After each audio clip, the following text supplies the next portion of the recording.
আসসালামু আলাইকুম এভরিওয়ান, আশা করি সবাই ভালো আছেন। আমিও আলহামদুলিল্লাহ ভালো আছি। অনেকদিন পর নতুন একটা ব্লগ ভিডিও নিয়ে আপনাদের সামনে হাজির হলাম। আশা করি সবার ভালো লাগবে। আজকে নতুন একটা মিশনে বেরিয়েছি, সেটা হচ্ছে আজকে যাব নাপিতাছড়া ঝর্ণা। অনেকে আসছে আমার সাথে, তারা এসে দাঁড়িয়ে আছে, আমি তাদেরকে রিসিভ করতে যাচ্ছি। তাই তাড়াতাড়ি এখন যেতে হচ্ছে। সকাল সকাল খাওয়া দাওয়া করে বেরিয়ে পড়লাম। তো এখন যাবো, তাদেরকে রিসিভ করবো, দেন যাত্রা শুরু করব আমরা।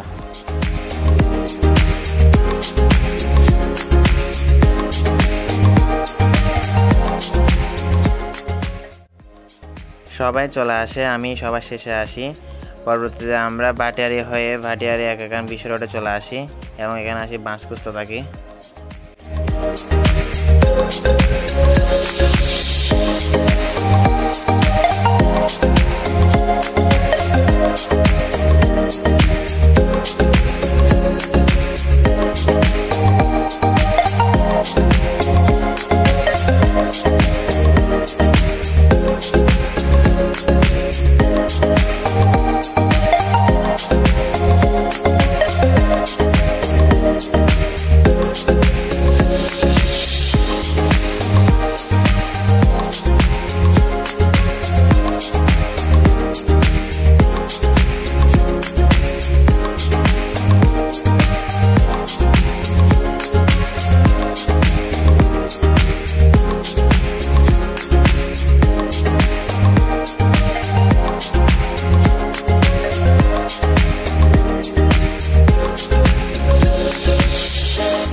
অনেকক্ষণ বাস কোচাকুচি করার পর আমরা বাসে উঠি এবং বাসে উঠে যেটা দেখি সেটা হচ্ছে কোনো সিট নাই। তো দাঁড়ায় যেতে হচ্ছে আমাদের থেকে। তাই আমরা জিজ্ঞেস করতেছি পোলাবাইন থেকে, দাঁড়িয়ে দাঁড়িয়ে ট্যুর মারার মজা কেমন। তারা তো সবাই চিল আছে, ভালোই বললো। অবশেষে আমরা 2-3টা সিট পাই। তো আমরা ওই সিটে বসে পড়ি, একটু নাড়াচড়া করে আরাম করে, যাতে আমাদের যাত্রা আরও সহজ হয়। তো প্রকৃতির সাথে কিছুক্ষণ তাল মিলিয়ে আমরা যেতে থাকি।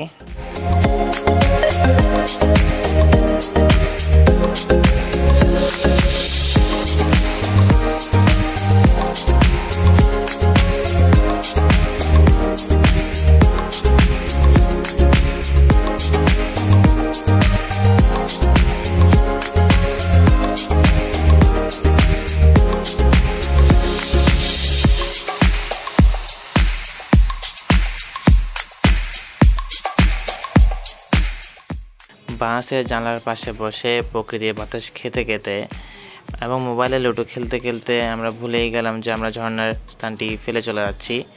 তবে বেশি দূর যাইনি, কিছু দূর সামনে চলে আসলাম। ওখান থেকে আমরা আবার সবাই মিলে হেঁটে হেঁটে মজা মাস্তি করে চলে আসতেছি। প্রায় চলে আসছি কাছে, এখন শুধু আমরা হাঁটবো আর হাঁটবো।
অবশেষে আমরা আমাদের হোটেলের কাছাকাছি চলে আসি এবং হোটেলে আমাদের প্রয়োজনীয় ব্যাগ এবং জিনিসপত্রগুলো রেখে দুপুরের খাবার অর্ডার করে রেডি হয়ে ঝর্ণার উদ্দেশ্যে আমরা হাঁটা শুরু করি।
চলে এসেছি আমাদের কাঙ্ক্ষিত ঝর্ণার কাছাকাছি স্থানে। এখানে এসে টিকিট কাটতে হবে জনপ্রতি 20 টাকা করে।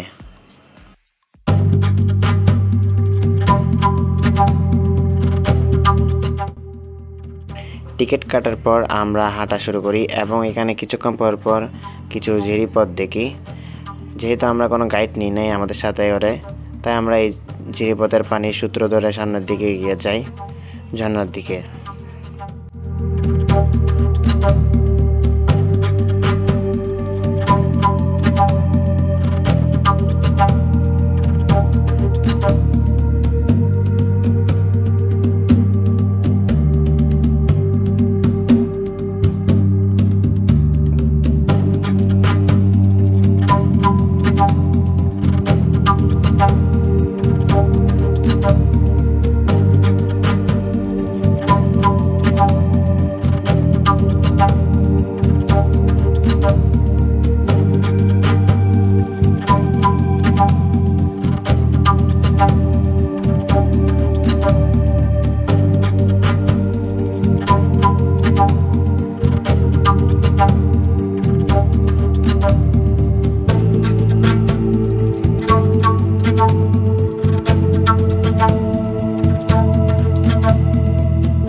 পাহাড়ে ঘুরতে আসলে আপনাকে শুধু একটা জিনিসই বেশি মনোমুগ্ধ করবে, সেটা হচ্ছে চারদিকে সবুজ আর সবুজ, আর পাখির কিচিমিচি কলরব আর প্রাণীর স্রোতধারার শব্দ। আসলে অনেক ভালো লাগে।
গতকাল বৃষ্টি হওয়ার কারণে আসলে পুরো পাহাড়ি পথটাই পিচ্ছিল হয়ে আছে।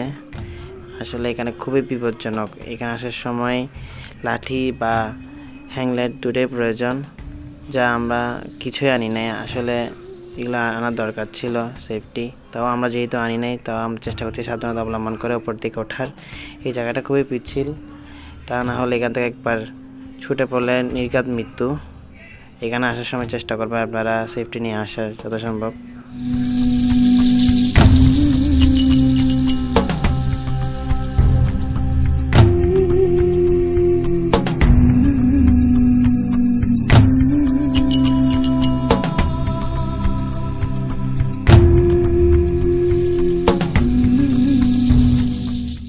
পাহাড়ের উপর উঠে এখানে ছোট একটা দোকান দেখলাম, সেখানে লেবুর শরবত আর বিস্কিট রয়েছে, তা আমরা কিছুটা খেলাম এবং রেস্ট করলাম। অনেক ভালো লাগতেছে এখানে আসে, এখানে অনেকজন এসে রেস্ট করতেছে, অনেক জায়গা থেকে এসেছে তারা ঘুরতে।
ভাইরে ভাই, এখানে ঝর্ণার অভাব নাই, এখানে একটার পর একটা ঝর্ণা। আর শুধু হাঁটতেই আসি আর হাঁটতে আসি, একটা শেষ করে আমি একটাতে যাচ্ছি, শুধু হাঁটতেই আসি, তো পথ যেন শেষ না হয়, এই একটা অবস্থা।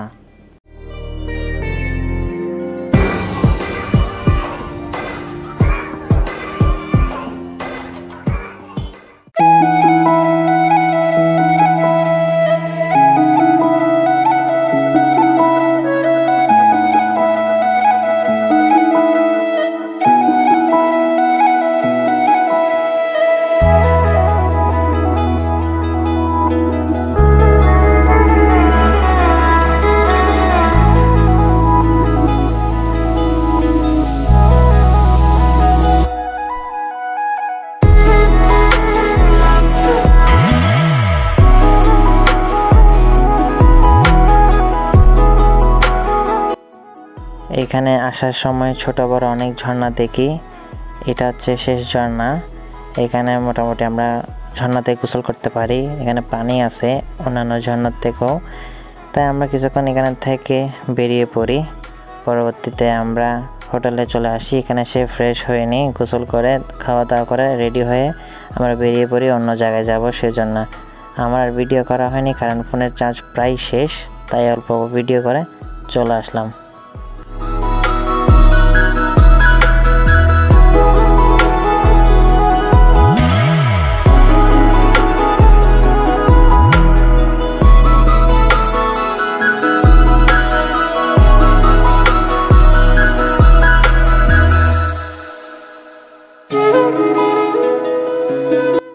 আসলে দৈনন্দিন ব্যস্ততার কারণে এইভাবে ঘোরাফেরা করার সুযোগ হয়ে ওঠে না, তবুও মাঝের মধ্যে প্রকৃতির মাঝে ছুটে যেতে হয়। কারণ আপনি যদি প্রকৃতি প্রেমিক হয়ে থাকেন, যদি প্রকৃতির সুখ ভালোবাসা পেতে চান, অবশ্যই প্রকৃতির মাঝে হারিয়ে যেতে হবে, তা নাহলে আপনি কখনোই প্রকৃতির সুখ ভালোবাসা কিছুই পাবেন না। তো আজ এই পর্যন্ত, আশা করি আমার সম্পূর্ণ ভিডিও ভালো লেগেছে। যদি ভালো লাগে থাকে অবশ্যই লাইক, কমেন্ট, শেয়ার করে পাশে থাকবেন, আর অবশ্যই আমার চ্যানেলটিকে সাবস্ক্রাইব করে থাকবেন। আসসালামু আলাইকুম ওয়া রাহমাতুল্লাহি ওয়া বারাকাতুহু।